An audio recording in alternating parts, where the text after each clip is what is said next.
such an oversight on my part, but again, this is what I love about this game. I punished the shit out of myself by not knowing how this system worked from the start. But that is what makes the game so much fun. It's unfair, but also requires you to pay attention if you want it to be fair. You can't just zone out and expect shit to go your way. And I love that the game forces you to think and react and learn. More than anything, it's what makes it a challenging and punishing game without being downright impossible to beat. So clearing out each room of the white bunker is basically just a matter of hoping you don't run into a flame trooper.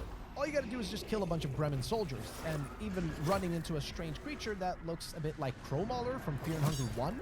It's this weird monster that was created by the Kaiser and the Bremen army, and it seems that they have been attempting to play gods themselves by creating their own creatures or monsters. At least that's the indication I got, but there will be more explained about this later. Before we reach the bottom of the white bunker, we do see loads of instances of gigantic arms and body parts belonging to whatever the Bremen or Eastern Kingdom or whoever has been working on and creating down here, before we ultimately run into my hardest battle so far. The Sylvian Trooper is a woman inside of a tight latex suit, as well as holding a whip in the hand with some bunny ears like a cherry on top. Now, if we don't catch up to the Sylvian Trooper fast enough, she will instead face us together with the platoon. Now, these things appear to almost look like a weaponized version of the human Hydra from the first game. It has a one-shot move, which can only be dodged as long as we hit those fucking coin flips. Or the other way is to dodge it is by basically always guarding as our main playable character. If we guard, it just didn't seem to be able to hit us. This battle took everything out of me, and most of my party had already suffered like crazy. I thought to myself, alright, this is it. We're almost at the end. Just one last push. We are now in the Hall of the Gods. Only one enemy remaining in front of us. It's the Kaiser, the Yellow King. He speaks to us about the Machine God.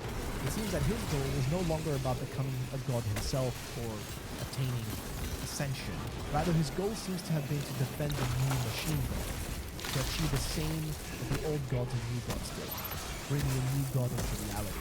No longer simply trying to achieve ascension himself, but rather taking on the task of protecting one.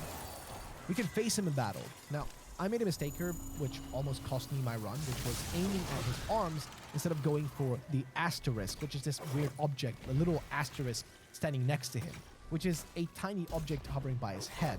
Now, the battle was tough, but by beating him, we finally understood what was going on. The Kaiser, or Legard, had secretly taken control of the nation of Bremen, and using it had started the Second Great War. Now, using his influence to try to control and get his hands on the project known as Logic.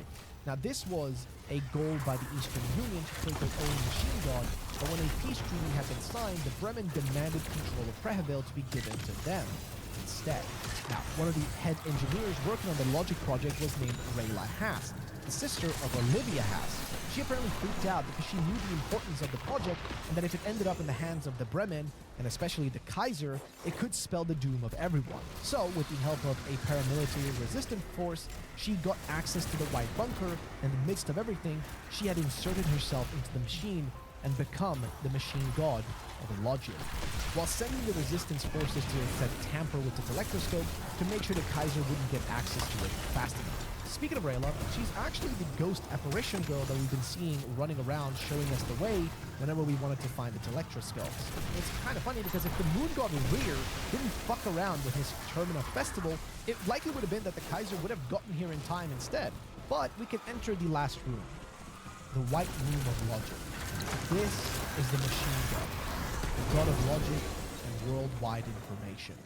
The battle was not a difficult one, but by the time we got here, I was already so weak from the Kaiser and the platoon that I was terrified of making a single mistake. It just took everything out of me to make sure I didn't lose this. But finally, after beating Logic, we have completed the game's A ending. We have become a part of Logic.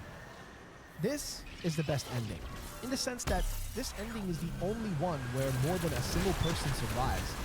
But what are we now? We're part of a single consciousness. We've lost all our individuality. We are but nothing more than a cog in the machine. We are alive, sure, but we are still strung up like, a human wall. Like that one episode from Rick and Morty, actually. And that's the conclusion. That was ending A. But there are two more endings which I didn't aim for. You guys can experience those of your own, but I'll give you just a bit of a quick TLDR on those in case you don't want to play the game yourself.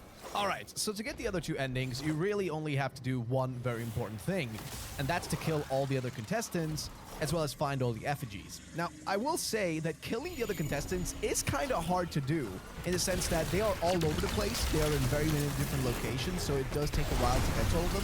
And second of all, killing them feels a bit wrong. You see, in the first game, killing other people was not really needed.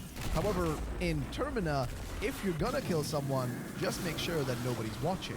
And actually, I kind of made a mistake in the beginning of the game. If you kill any of the contestants right at the train when everybody else is around, they will get angry at you and tie you up and put you in the back of the train. It is kind of funny.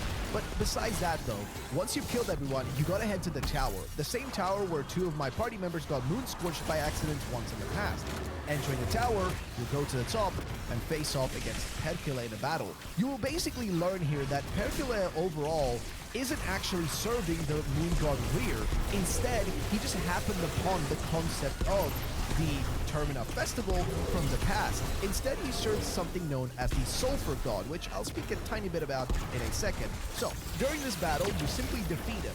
And as soon as you've defeated him, the remnants, so just parts of the Moon God rear, will also take you on in battle. Defeating this god, you will have finished the game, but your character will have been basically mentally scarred for the rest of life. And here, depending on what character you play as, you will get different endings. For example, if you played as, in my case, specifically Marco, you will learn that Marco opened up his own gym, specifically to help other people train themselves and get stronger in case they ever end up in a situation similar to his, whether that being dealing with the mafia or dealing with a death festival. And this is where replayability is actually really good, because every other character gets a special ending here that I will not show to you for the sake of spoilers. You guys can experience the different endings on your own. But there is one more ending that's separate from this one, and that is the Sulphur God ending. I already mentioned the Sulphur God a little bit ago about Perkele, because that is who he serves.